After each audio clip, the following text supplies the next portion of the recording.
সাইমম কাউসার জানতে চাইছেন জুমার সালাত ঘরে কিভাবে আদায় করব, বর্তমান গর্ভে শিশু মারা গেলে কি তার বিধান কি একটু জানাবেন। আমার প্রতিবেশীরা 8 থেকে 10 জন মিলে ফরজ নামাজ পড়ছি, এটা কি ভালো হচ্ছে? আশফাক মাহমুদ জানতে চেয়েছেন কিভাবে হারাম রিলেশন থেকে বেঁচে থাকবো, একটু যদি উপায় বলে দিতেন। হারাম রিলেশন থেকে বাঁচার জন্য আগে আল্লাহর ভালোবাসার প্রাবল্য নিজের ভিতরে সৃষ্টি করতে হবে। আমাদের অন্তরে আল্লাহ সুবহানাহু ওয়া তাআলার ভালোবাসা খুবই দুর্বল পজিশন রয়েছে। আল্লাহ সুবহানাহু ওয়া তাআলা বলেছেন ওয়াল্লাযীনা আমানু আশাদ্দু হুব্বাল লিল্লাহ, আর যারা ঈমানদার, যারা আল্লাহর প্রতি বিশ্বাস প্রকৃত অর্থেই লালন করেছেন, তাদের মধ্যে আল্লাহর প্রতি ভালোবাসা থাকে সবচেয়ে কঠিনভাবে, সবচেয়ে শক্তভাবে। আল্লাহর প্রতি ভালোবাসা যদি সবচেয়ে শক্তভাবে হয়, তাহলে আল্লাহর নিষিদ্ধতার পথে মানুষ কিভাবে যেতে পারে? কোনো দিনই সম্ভব নয়। কোনো সন্তান যদি তার বাবার প্রকৃতই অনুগত সন্তান হয়ে থাকেন, তার মায়ের প্রকৃতই অনুগত সন্তান হয়ে থাকেন, তাহলে বাবা মা যেটা অপছন্দ করবেন সেটা তিনি করবেন না। এটাই হলো তার বাবা মায়ের প্রতি তার আনুগত্যের প্রমাণ। আর কথা চিন্তা করা এবং নিজের সংশোধনের চেষ্টা করা। আল্লাহ সুবহানাহু ওয়া তাআলা আমাদের সবাইকে তৌফিক দান করুন। এই অবস্থাতে তওবা এবং ইস্তিগফার বেশি বেশি করা উচিত, বেশি বেশি হিসাব মেলানো উচিত, বেশি বেশি আমি কি নিয়ে যাচ্ছি সেই পাথের কথা চিন্তা করা উচিত, আল্লাহর দিকে ধাবিত হওয়া উচিত। পৃথিবীর সুপার পাওয়ারগুলোকে আল্লাহ সুবহানাহু ওয়া তাআলা পাকড়াও করেছেন, তার ছোট ক্ষুদ্র একটি সৃষ্টির মাধ্যমে সবাইকে আল্লাহ তাআলা অক্ষম প্রমাণ করেছেন, দুর্বলদের তুলনায় সবলদেরকে আল্লাহ তাআলা বেশি ধরেছেন। এগুলো স্পষ্ট করে আমাদেরকে বার্তা দিচ্ছে, স্পষ্ট করে বার্তা দিচ্ছে। আমরা কিন্তু বার্তা নিতে পারছি না। অতএব আসুন নিজেদের জীবনকে সুন্দরের পথে পরিচালনা করার জন্য সংকল্প করি, অসুন্দরের পথকে পরিহার করি, হারাম থেকে বেঁচে থাকার জন্য চেষ্টা করি, নতুন করে জীবন গড়ার সংকল্প করি। এই কাজটি আমাদের বর্তমান পরিস্থিতি বেশি থেকে বেশি করা উচিত।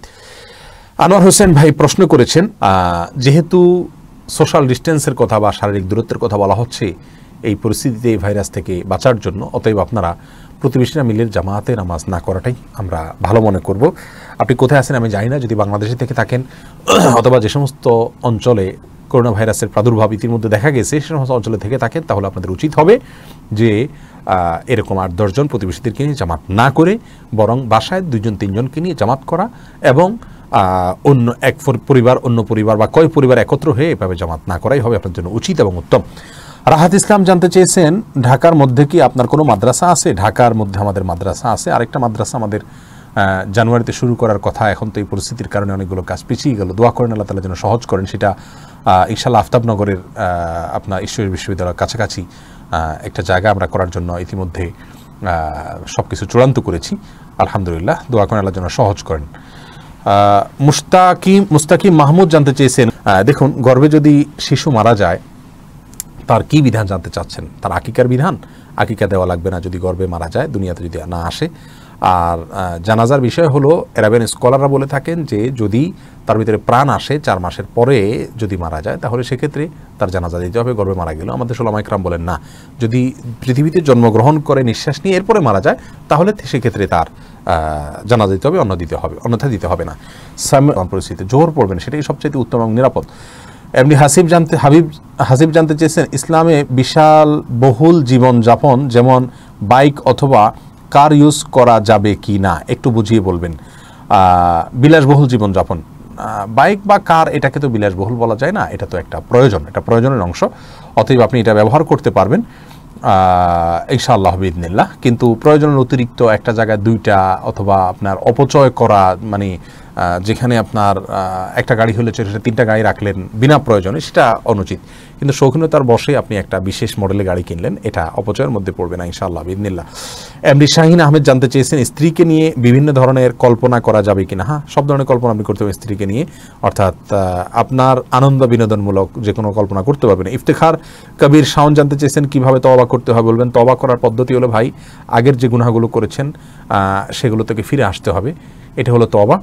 আমি আগের গুনাহের জায়গা থেকে সরে গেলাম এবং আমি ভুলে আমার বাবাকে, আমার সন্তানকে, আমার স্ত্রীকে, আমার স্বামীকে আমি হত্যা করে ফেলেছি। আমি মারতে চেয়েছি এক জায়গায়, চলে গেছে অন্য জায়গায়, গিয়ে দেখি যে আমার নিজস্ব কাউকে হত্যা করেছি।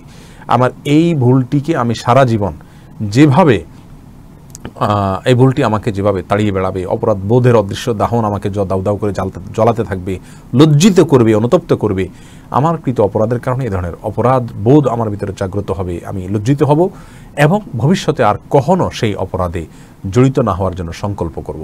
এটাই হলো তওবা এবং ইস্তেগফার। এর মাধ্যমে আল্লাহ সুবহানাহু ওয়া তাআলা পূর্বের গুনাহ মাফ করে দেন।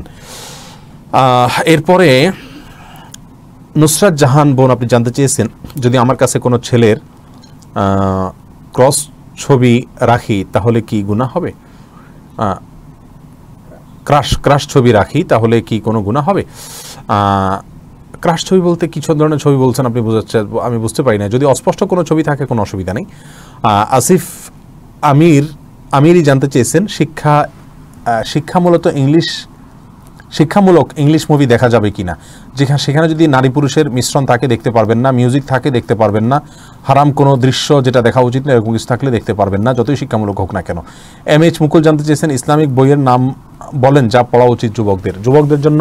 আরিফ আজাদের বইগুলো পড়বেন, শরীফ আবু হায়াতের বইগুলো পড়বেন, সমকালীন সমর্পণের বইগুলো পড়বেন, আরও অনেকগুলো লাইব্রেরি আছে, গার্ডিয়ানের বইগুলো পড়তে পারেন। তারপরে আপনার আমাদের মাওলানা শরীফ মোহাম্মদের বইগুলো পড়তে পারেন।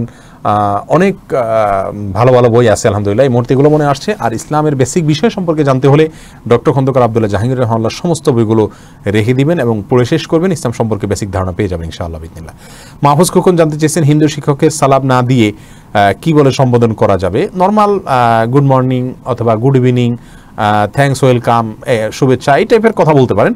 সাইদা ফাতেমা জানতে চেয়েছেন, ছেলে সহপাঠীদের সাথে যোগাযোগ রাখা যাবে কি না? একান্ত প্রয়োজন হলে বাধ্য হয়ে তখন যোগাযোগ করতে পারবেন। আর এছাড়া খাজুরিয়া আলাপ করার জন্য বা অযথা আলাপ করার জন্য যোগাযোগ করবেন না, কারণ সেটা মানুষকে আস্তে আস্তে বাজে চিন্তার দিকে নিয়ে যায়। যতই পবিত্র চিন্তা আপনি শুরুতে রাখেন, এটাই হলো বাস্তবতা। তারিকুল ইসলাম নাহি জানতে চেয়েছেন, স্ত্রীর বোনের সাথে কি নিজের আপন বোনের মতো করে চলাফেরা করা যাবে? হারাম, জঘন্য হারাম। নিজের স্ত্রীর বোন অর্থাৎ শেলিকা, তাকে আপন বোন তো দূরের কথা, তার সাথে কোনো ধরনের, বিশেষ করে সে যদি যুবতী বা যুবতীর কাছাকাছি হয়, প্রাপ্তবয়স্কার কাছাকাছি হয়, তাহলে তার থেকে দূরে থাকতে হবে। কীরকম দূরে থাকতে হবে জানেন? মৃত্যু থেকে মানুষ যেরকম পলায়ন করে এরকম। নবী সাল্লাল্লাহু আলাইহি সাল্লামকে জিজ্ঞাসা করা হলো এরকম দেবর অথবা আপনার শালিকা প্রসঙ্গে, তিনি বলেছেন আল-হামু ওয়াল মাউত, আর এরা তো মৃত্যুর মতো এদেরকে ভয় করা উচিত, কারণ এদের ফিতনায় মানুষ খুব বেশি পতিত হয়ে থাকে। বিধায় খবরদার, আপন বোন তো দূরের কথা, এদের সাথে পর্দা আরও বেশি কর্তব্য মেয়েদের চাইতে।